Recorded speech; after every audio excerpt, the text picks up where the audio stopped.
Foi, na verdade, um convite do Pedro Peninho, o diretor artístico do Teatro Nacional, para pensar de que modo é que, no momento em que o Dona Maria II ia fechar para obras e ia percorrer o país num projeto maior chamado Odisseia Nacional, como é que se podia contar a história de um teatro que, não podendo levar o edifício, tinha ainda assim construído ao longo do tempo uma relação com os espectadores, seja ela uma relação presente, ativa, ou então apenas um sentimento de pertença que era preciso perceber onde é que estava. E, portanto, o desafio foi, desde o início, pensar como é que uma exposição sobre um teatro pode percorrer um país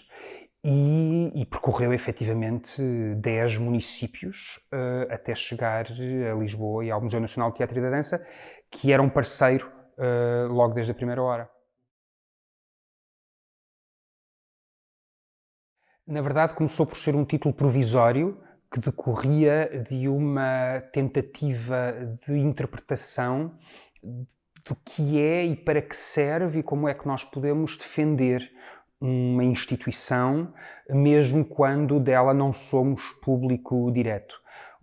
Naturalmente que a pergunta que as pessoas, enfim, sabem que vem de uma peça chamada Frei Luís de Sousa, escrita pelo homem que vai ter a ideia, ou que vai ser, no fundo, o impulso que faltava para que em Portugal exista um teatro nacional, acompanhado de um projeto de educação e de um plano dramatúrgico. Esta peça, Frei Luís de Sousa, guarda em si uma reflexão aguda sobre o modo como o teatro deve responder ao presente. E quando nós estamos a falar de um edifício que não pode sair, mas ainda assim falamos da sua missão, perguntar a um teatro quem é também perguntar às pessoas que vão assistir aos espetáculos quem é que são. E, portanto, de repente, a exposição tornou-se também uma reflexão sobre quem somos nós enquanto visitantes dessa exposição, enquanto espectadores de um espetáculo, para ser, no fundo, resumida a esta ideia, não deixamos de ser cidadãos. E daí o subtítulo, Um Teatro Nacional a olhar para o país, porque a exposição tornou-se, a partir da sua história, uma análise especulativa sobre o modo como, a partir do Teatro Nacional, nós podemos refletir sobre um país que atravessou, desde 1926 até ao período no qual esta exposição ao qual esta exposição se dedica, que é a data na qual o Teatro Nacional fechou para obras, no final de 2022. São quase 100 anos de viagem, com a preocupação de nunca fazer sentir a quem visitasse a exposição que precisou ter sido espectador de um espetáculo no Teatro Nacional para se poder relacionar com a história.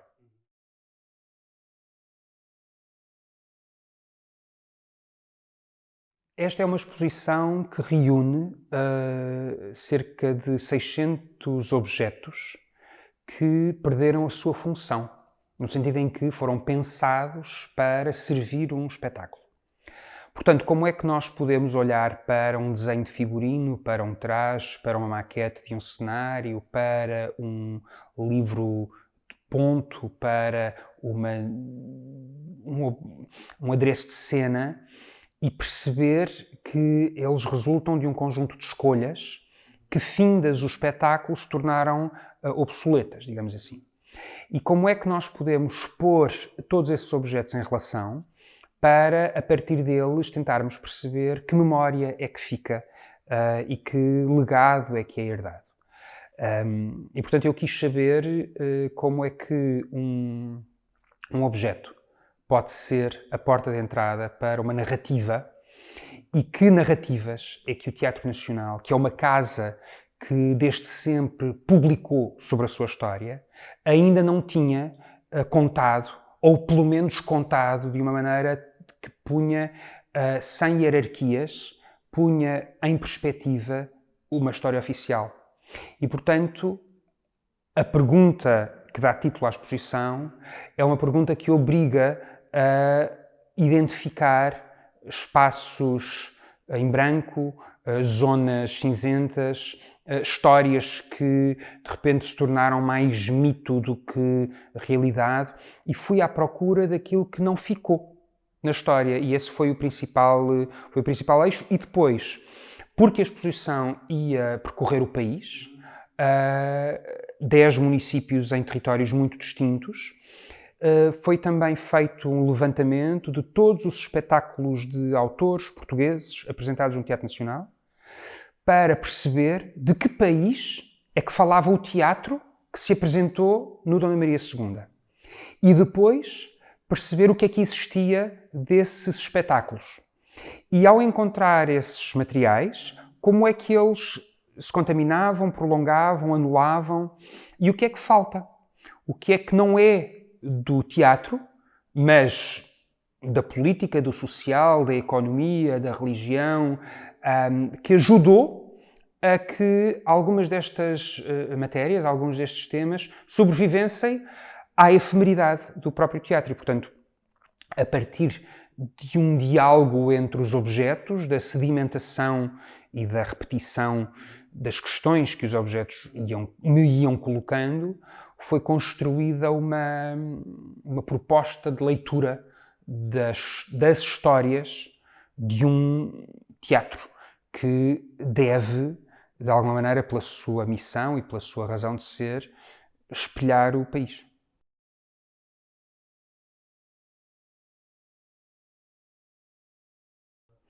A proposta inicial foi logo essa, pensar que a exposição ia percorrer o país em sítios que eram centros de arte, teatros, galerias, e nem todos com uma relação próxima com o Dona Maria II, ou porque o Teatro Nacional nunca lá se tinha ido apresentar, ou então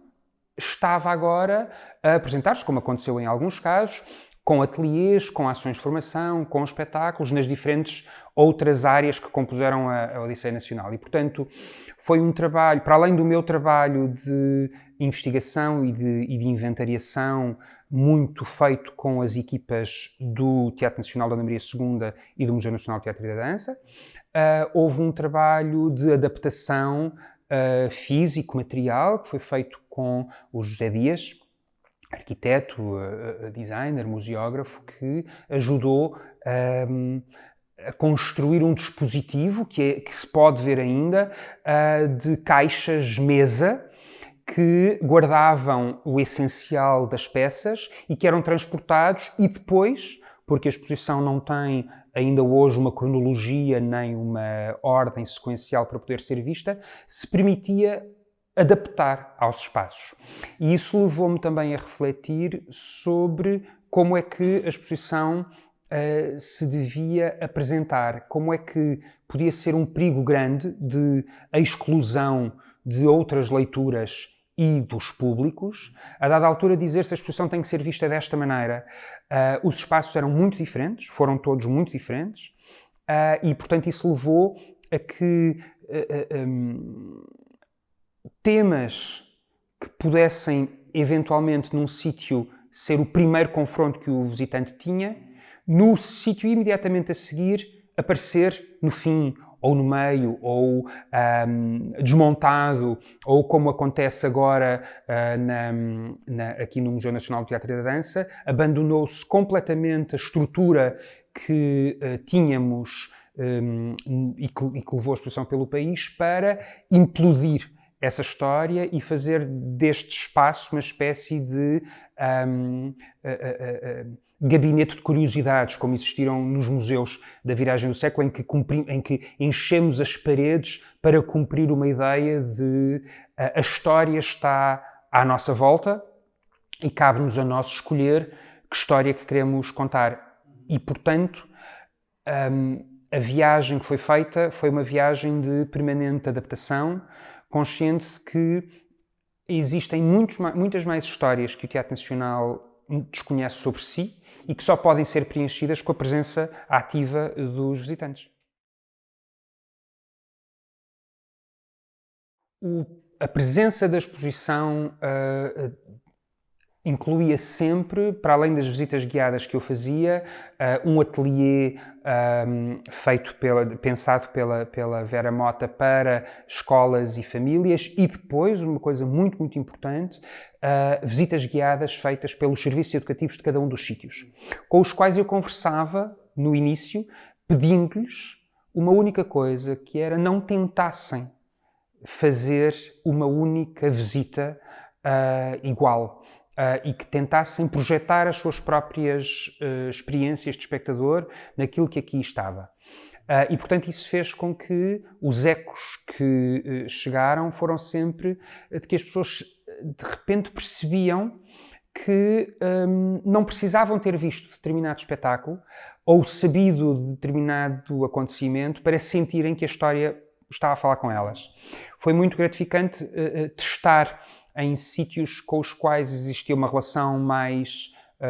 frágil, mais volátil, que na verdade a exposição era a exposição que se adaptava ao público e não o contrário, porque os públicos sentiam uma vontade de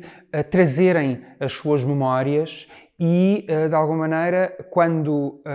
eu voltava para a segunda visita, que normalmente acontecia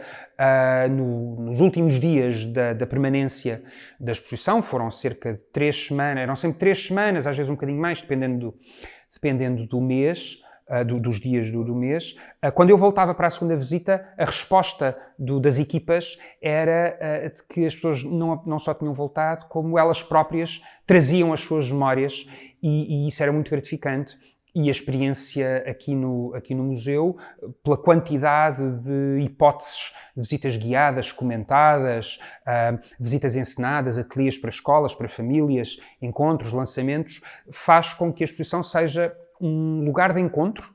e menos qualquer coisa definitiva sobre o Teatro Nacional. É uma exposição que até ao último momento incluiu peças e que cada visita propõe uma leitura distinta para que, numa espécie de utopia coletiva, para que no final, quando a exposição encerrar, e mesmo com um catálogo publicado, ainda existam histórias para contar e por contar do Teatro Nacional. Felizmente, eu vivi condições muitíssimo privilegiadas de, não apenas porque o Pedro Penin me deu absoluta carta branca e também o Nuno Moura, diretor do Museu Nacional do Teatro e da Dança, me abriu com a sua equipa os arquivos do museu, da mesma maneira que a equipa do Teatro Nacional, do arquivo, liderada pela Cristina Faria, trabalhou trabalhou sobretudo como é que estes materiais, alguns deles que nunca foram vistos, aguentam ser expostos. E o que acontece sempre é que há materiais que se anulam, não é? Que perdem o seu peso, no sentido em que eu não queria que a exposição dependesse de uma visita guiada para poder ser usufruída. E, portanto, os objetos que aqui estão são objetos que têm que falar por si. E, naturalmente, que o Museu Nacional do Teatro e da Dança guarda, felizmente, aquilo que foi o espólio da Companhia Real Clássico Álvares Monteiro, portanto, até 1974, aqui guardado de uma forma que nos permite perceber como é que instituição e visão se confundiram durante tanto tempo, e depois tudo o que é posterior a 78 vem sobretudo dos arquivos do Teatro Nacional. Existem coisas que, de um ponto de vista das condições de exposição, que são muito frágeis e que, portanto, não podem estar, mas houve outras coisas que nunca foram vistas e que estão aqui. De certa maneira, não está aqui aquilo que não cabia. Não há, e digo isto não é nenhuma retórica, é tudo aquilo que aqui está porque eu quis que estivesse e porque pôde estar. O que não está simplesmente. Não há nenhuma amargo de boca relativamente a isso, porque Porque esse foi o princípio de base. A exposição não podia ficar dependente, quando viajou, de uma peça para poder ser compreendida. Se eu tivesse que adaptar, como aconteceu, porque não cabia, porque as condições de museografia não eram as adequadas, eu não podia fazer depender a leitura da exposição, as leituras, de uma peça particular. Portanto, ela foi construída como um puzzle polissémico, interdependente, mas que não depende de uma peça em particular. E a vantagem de poder trabalhar uma exposição ao longo, quando ela encerrar em dezembro de 2024, esteve quase 2 anos exposta, entre março de 23 e dezembro de 24, em sítios tão diferentes, que permitiu que, se houve peças que não puderam estar em todos os sítios, depois apareceram mais tarde, ou estão no catálogo, ou só apareceram uma vez, ou estiveram sempre. E muitas destas peças, na verdade, nunca foram vistas.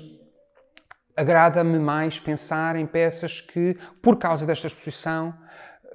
estão a ser pela primeira vez inscritas na história do Teatro Nacional. E dessas orgulho muito, como, por exemplo, os comprovativos de que existiram mulheres que quiseram escrever para o Teatro Nacional e que foram apagadas da história, porque a história que nós contamos é a história das peças que foram estreadas. E eu descobri nos arquivos os recibos que comprovam que existiam 49 peças escritas por mulheres e que estão expostas aqui através desses recibos emoldurados ou, por exemplo, podermos mostrar aquilo que são os telões da peça de abertura em 1978 do Alta Geração Humana, que foram trabalhados para poderem estar aqui, ou a arca que a Companhia Rei Colasso Robles Monteiro, com a qual a Companhia Rei Colasso Robles Monteiro viajou durante os primeiros anos de atividade, ou então aquilo que é uma memória administrativa que nunca foi mostrada, porque não tem esse glamour, mas que mostra que às vezes os espetáculos que foram apresentados são o resultado de esforços diversos, contrastantes, e pôr esses documentos ao mesmo nível de um figurino, por exemplo, é dizer que nós só somos espectadores porque alguém fez um conjunto de escolhas antes de nós e, portanto, a nossa responsabilidade é perguntar quem é que somos ao prolongarmos a memória de uma escolha, de um espetáculo, de uma ideia que acreditou que naquela noite, com aquele espetáculo, ia ser possível mudar o país.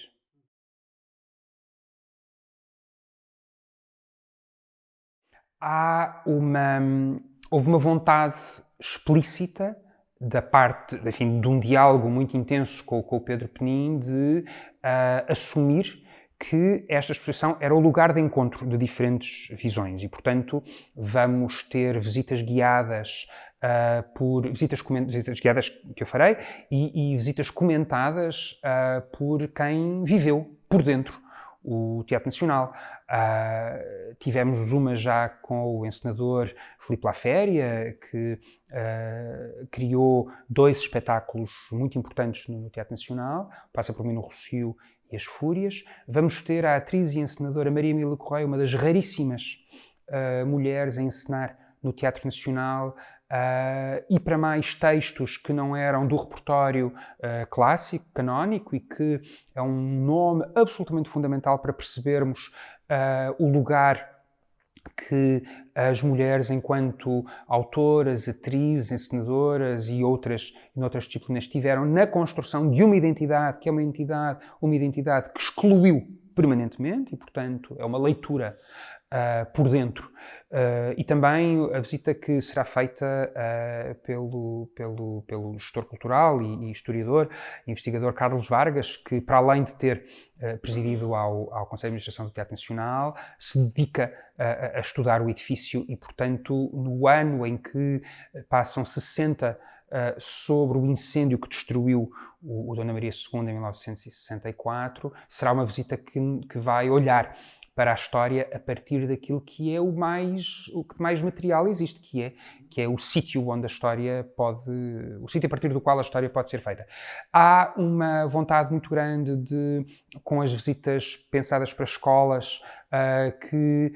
os alunos e os professores possam inscrever o teatro enquanto matéria de referência,